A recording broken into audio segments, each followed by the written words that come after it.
ஹல்லேலூயா. இந்த வார்த்தையில் என்ன சொல்லப்படுகிறது?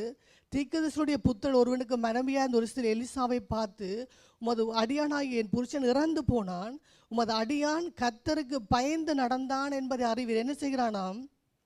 கர்த்தருக்கு பயந்து நடந்த ஒரு மனுஷன் என்ன செய்கிறான்? இறந்து போனான். இவள் என்ன செய்கிறாள்? எலிசாவிடத்தில் வந்து கேட்கிறாள், என் புருஷன் இறந்து போனான், கடன் பட்டவள் எல்லாரும் இடத்துல வந்து அவளுக்கு 2 குமாரரையும் அடிமைகளாக்கி கொள்ள போகிறார்கள். ஹல்லேலூயா.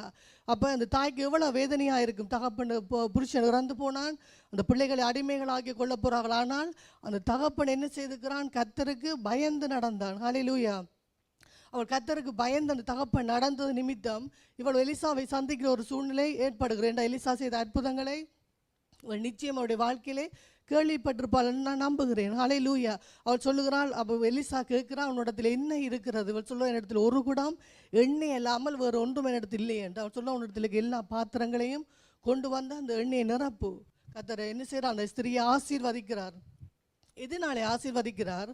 அந்த தகப்பன் தேவனுக்கு பயந்து நடந்ததுனால், அந்த தகப்பன் இல்லாத சூழ்நிலையிலும் தேவன் அந்த பிள்ளைகளை கைவிடவில்லை. ஹல்லேலூயா. நாங்கள் தாய் தகப்பனாக இருக்கும்போது, நாங்கள் தேவனுக்கு பயபக்தியோடு நாங்கள் நடக்கும்போது, நிச்சயம் பிள்ளைகள் எங்கள் பந்தியை சுற்றிலும் ஒலிவமர கன்றுகளைப் போல் இருப்பது மாத்திரமல்லாமல், ஒருவேளை நாங்கள் இந்த உலகத்தில் இல்லாவிட்டாலும் தேவன் அவர்களை நடத்துவார். நீங்கள் தேவனுக்கு பயந்து நடக்கிற அந்த காரியத்தை கர்த்தர் நிச்சயமாக நினைவு கூறுவார். ஹல்லேலூயா.